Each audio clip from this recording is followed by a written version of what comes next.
We light the first candle honoring Judaism. When God had finished showing human beings the earth, he said to them, "See how beautiful my world is? I created it for your sake. Take care of my world and do not destroy it, for if you do, there will be no one else to repair it." We light the second candle honoring Christianity, a psalm of David. "The earth is the Lord's, and the fullness thereof, the world, and they that dwell therein." We light the third candle honoring Taoism. Nature does not hurry, yet everything is accomplished. We light the fourth candle honoring Hinduism. Let there be peace in the sky and in the atmosphere. Let there be peace in the plant world and in the forests. Let the cosmic powers be peaceful. Let the Brahman, the true essence and source of life, be peaceful. Let there be undiluted and fulfilling peace everywhere. We light the fifth candle honoring Buddhism. If we are going to save this planet, we need to seek a new ecological order, to look at the life we lead, and then work together for the benefit of all. Unless we work together, no solution can be found. By moving away from self-centeredness, we can help decrease much of the suffering in the world. We light the sixth candle honoring the spirituality of the Sioux. The frog does not drink up the pond in which he lives. We light the final candle honoring the religion of the Kikiyu. You must treat the earth well. It was not given to you by your parents. It is loaned to you by your children.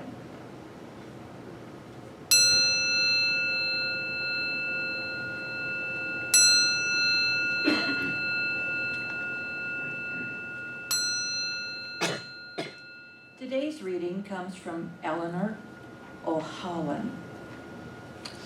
Sacredness is inherent in the very essence of life and the multiple patterns of its arising. Sacredness is the radiant expansion of the heart, the devotion to life that rises in contemplation of the inexhaustible mystery that is unity in diversity, the one manifesting through the whole of creation. If you will, please go into the silence with me for a minute and take these words with you for contemplation.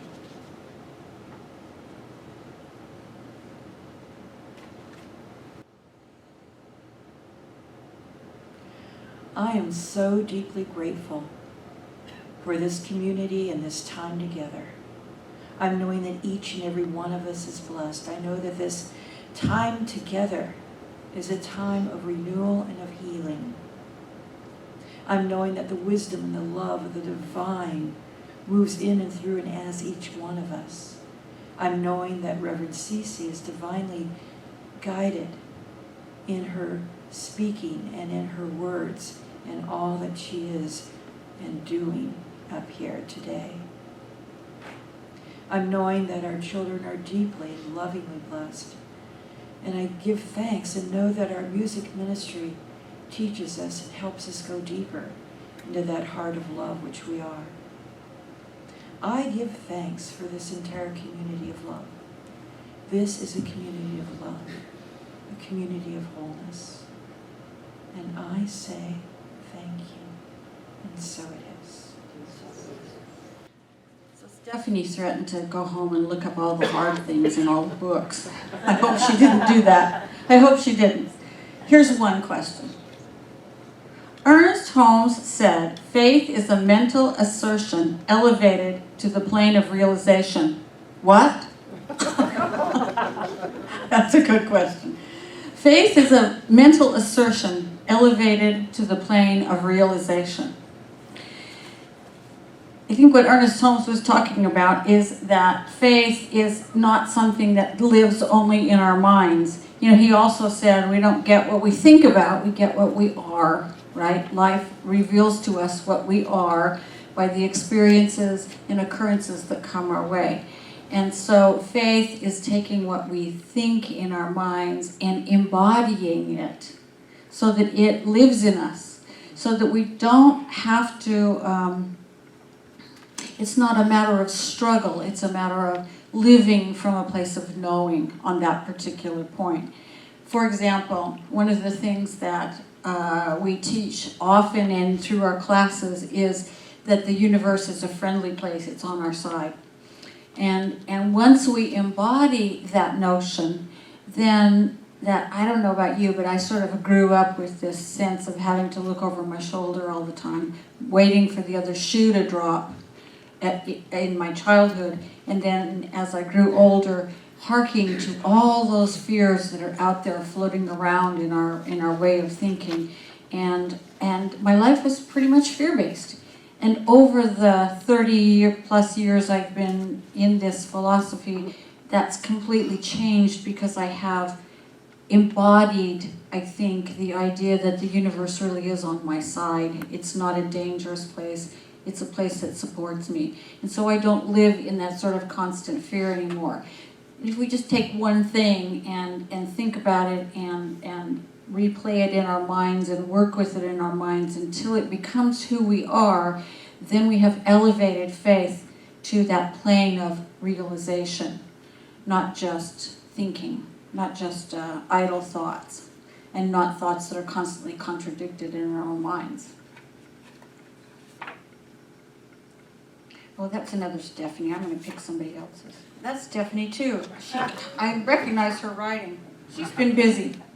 She was taking questions from people and writing. Oh, okay. All right. How does time affect things, such as healing, as in time heals a broken heart?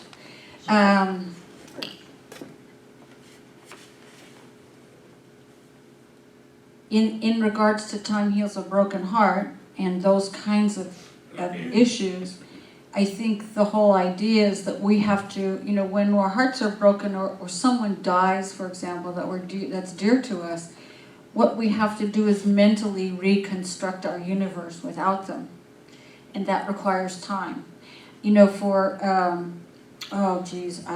20 years after my father died, I still thought on a pretty regular basis, well, I'll call Dad and ask him. You know, there's a hole in your universe, and it takes time to reconstruct your universe without that person. And over time, we do that, and then the broken heart, the grief doesn't take us down to our knees. We still feel it, but it's not as poignant and hard. With regard to other kinds of healing, I think our philosophy would say that there isn't any need for there to be a great time lag in healing. The need for that time lag comes from our belief that it takes a long time to heal. I'll give you an example. The minister that taught me everything from foundations all the way through practitioner training was on an alpine slide in Park City, Utah, and his cart kind of threw him. You know, he went over a bump and his cart threw him out, and he jammed his leg and fell off the slide. And they came and got him in a helicopter and took him to the hospital. And the doctor said, "You're going to be probably in a full lower leg cast for about 6 months for this because it's all splintered up." And he said, "No, I'm not. No, I'm not." And he went home and worked really hard in his own mind while they were waiting for the surgery. And he went to the surgeon on Monday. I think this was on Friday that he hurt his leg. He went to the surgeon on Monday, and the surgeon said, "You know, I think we can get away with just a boot, and I think you'll be out of it in about 8 weeks." And that's what happened. Because he believed very strongly that the body can heal instantly if we believe that it can. I actually splashed I picked up a cup of espresso right out of the machine, and the lid popped off and it spilled all over my hand. It started to blister, and the woman behind the counter went crazy. She was back finding salve and ice and all this stuff, and I just sat down and got clear in my mind. And by the time she came back, there were red marks but no blisters, and it was gone. It was gone. And so, I think we have common ideas we all think about that are that certain things take a long time to heal. And as long as we think that and believe it and live that way, then it's true, right? But I do think that certain human experiences, like losing someone that you love, and they require us to rearrange, or having us, there are certain illnesses that you don't sort of if you have a heart attack and you're unconscious, it's really hard to focus your mind on healing your own body or even helping it. Then you have to reconstruct your life, right? And that does take some time. It also takes some time to come to believe that the body is as powerful as it is, because most things will heal, and the body is an amazing healing machine. So I think time is one of those constructs that we have to deal carefully with and not give it too much power. And other times we have to simply let the time lapse, being kind to ourselves, right? Oh, this is a hard question. This is Stephanie again. Why does Ernest Holmes say the law is mind in action? Whose mind? The mind, the one mind. The law is mind in action. What he called the law is what physicists what am I trying to say? Quantum physicists would call that which selects out of the stream of infinite possibility something to collapse into form. It would be called sorry, that probably made that worse. Uh-oh, here comes Carl. It's probably a zinger. The law is the thing that takes a thought and makes it so. That's just Ernest Holmes' shorthand for something that none of us really understand. The mystics have all talked about it from time immemorial. It's like the Buddha said that your thoughts create your who you are. Your thoughts create all your actions, and your actions determine your character, and your character determines who you are. And that's one way of thinking about the action of the law. The other way is that it is that part of the cosmos which doesn't really think but creates, and it creates according to the thought that is shaping the creation. And so when he says the law is capital M, mind in action, Holmes is talking about this one collective mind that we're all part of, and it works according to certain laws, natural laws that we're obligated to align with if we want things to go the way we desire them to go. If we simply let things happen, we're making the choice to not participate in that creation. We're just going to take whatever shows up, right?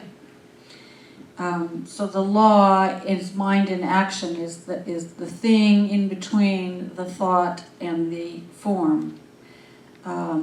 You could think of it, one of the ways that it was described to me was like a pasta machine. If you put a rigatoni disc on and you push the handle and scoop the dough through, you're going to get rigatoni.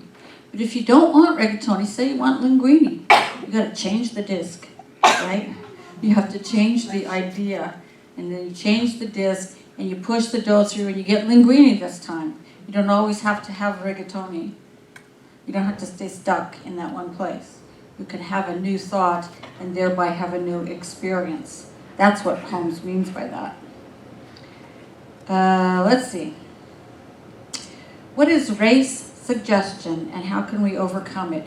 First of all, it's a really unfortunate choice of words, given the power and the gravity of that we give the word race. Holmes was talking about the human race, all of us. And race suggestion was what I think her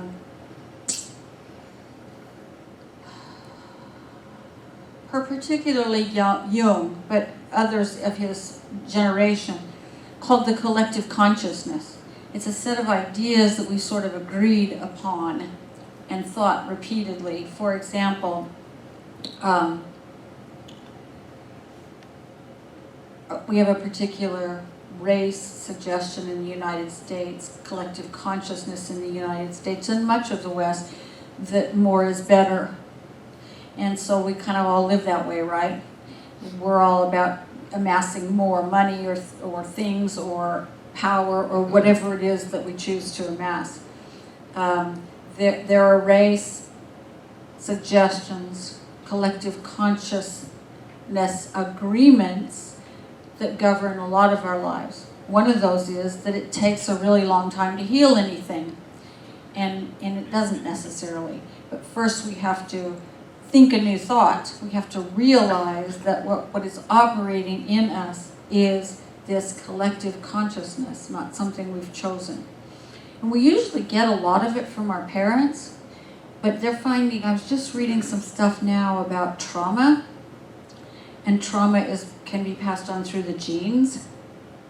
And I think that ideas of collective consciousness can also be passed on in those sort of greater ways. I don't know whether it's genetic or it's just that from the time we're in the womb, we're hearing on television this idea expressed. We're hearing it everywhere we look. People are talking about it. We hear this one idea expressed over and over and over again, and we sort of grow up thinking it must be true. And it's not true sometimes. It is not true sometimes. Here's a bunch of race suggestions or ideas of the collective consciousness that are on their face not true. Women are somehow less than human. All men are violent. Mexicans are lazy. All those kinds of ideas are these ideas from the collective consciousness that aren't true. And so once we see that, and once we are open to considering, hey, maybe this thing that's driving my life is not true. Maybe I picked it up from my society, and it's time for me to let go of it. That's how you overcome it, is you say, this doesn't make any sense. I wonder if that's an idea that we've all considered, then this idea can be just as true for me and just as powerful for me. Choose a different idea. And here's what happens. The first thing that happens is once we choose a new idea, we start to see it proved out everywhere. You know what I mean? We start we decide that we're going to think that most men are kind and gentle. And what do we start to see? Kind and gentle men everywhere we look, right? If you're thinking about buying a green car, guess what you will see? Green cars everywhere. But you keep thinking that idea until it really becomes, as we said a few minutes ago, where'd it go? Elevated to the place of realization. And then you will no longer be bound by that old thought of race consciousness or collective consciousness. You can have a new idea. And a lot of the old ideas that we do hold and live by are wrong. And we discover them as we evolve. And for example, I'm so grateful for this. The young people I run into today don't have a lot of stupid old ideas I used to have that I grew up with thinking they were true. They've evolved beyond them. Hallelujah. You know, they may have their own set, I don't know. But right now what I see is a much more openness and acceptance and a sense of ease in the universe that I never had. And starting from that point, where are they in the course of their life going to evolve to? It's going to be good to watch. It's going to be good to watch. Better watch the clock. What is a mental equivalent? Some jargon that Ernest Holmes used. He got it from lots of places, but one was from Judge Thomas Troward, who called it a spiritual prototype. And what that means is, when we start to talk about, I've lost that again. When we start to talk about, I've just totally lost, here it is. When we start to talk about taking a mental assertion and elevating it to the place of realization, we're talking about going from sort of an inkling or an idea into that place of embodiment. And what we do then is create in our own minds a prototype of the life that we're thinking about, the life we want, the relationship we want, the job we want, how we want to be in the world. We create this prototype of it in our minds, and we begin to give it life in our imaginations. We begin to give it color and breadth and depth, and Ernest Holmes says once we get to the point where we can actually experience that thing and its qualities, then we have a mental equivalent. And that mental equivalent is equivalent to the thing in front of us. We are experiencing it. Here, one of the illustrations I quite like is new cars. You're thinking about a new car, and you can you can see yourself getting in, and the dashboard and everything is pristine and clean, and there's no dust and there's no fingerprints. And new cars have a particular smell, new car smell. And you can smell that new car smell. And you can feel what happens in your mind. You can feel what happens when you put in the key and you turn it and it just starts and purrs. That's a mental equivalent of a new car, when you're experiencing those things in your own mind. And when you have that, the thing will follow, the actual thing will follow. But what we're really after in any time we change our minds is the experience of the thing, right? The experience, not just the thing sitting in our driveway, but the thing we can smell and turn the key in and get out and drive. But first we have to have that mental equivalent or spiritual prototype. Okay, Carl, here's yours. Oh.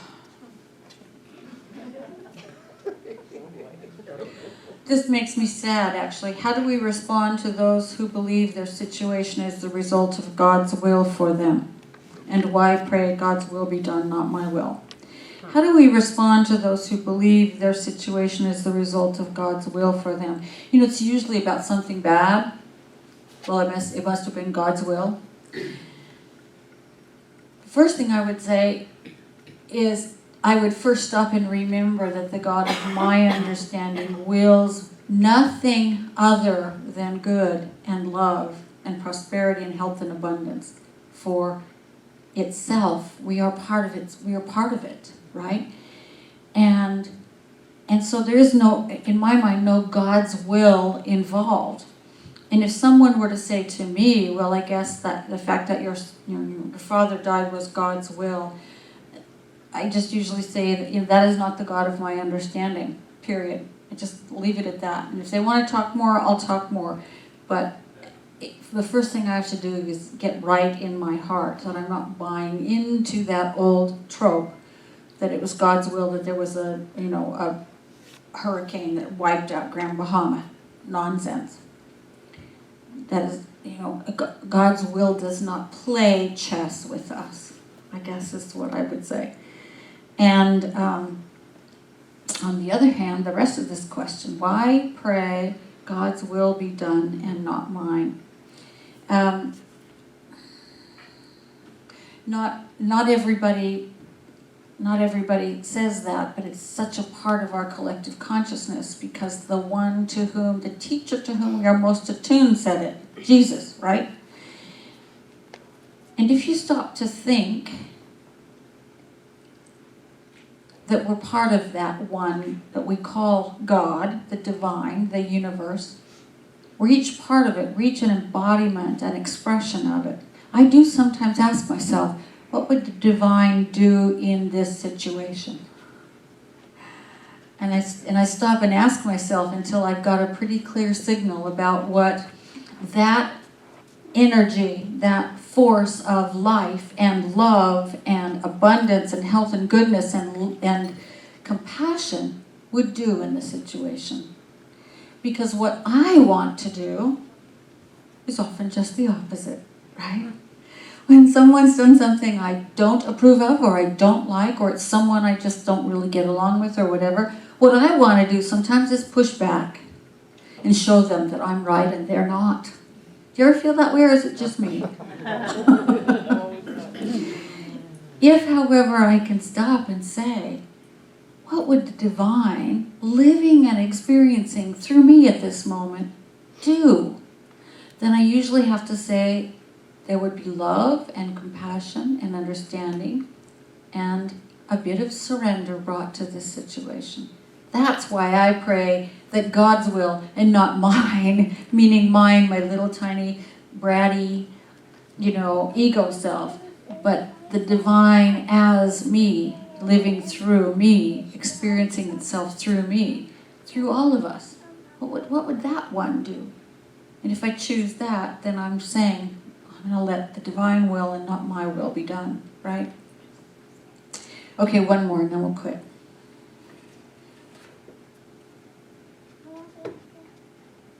I really want a healthy personal relationship in my life. How can I use the science of mind to get that?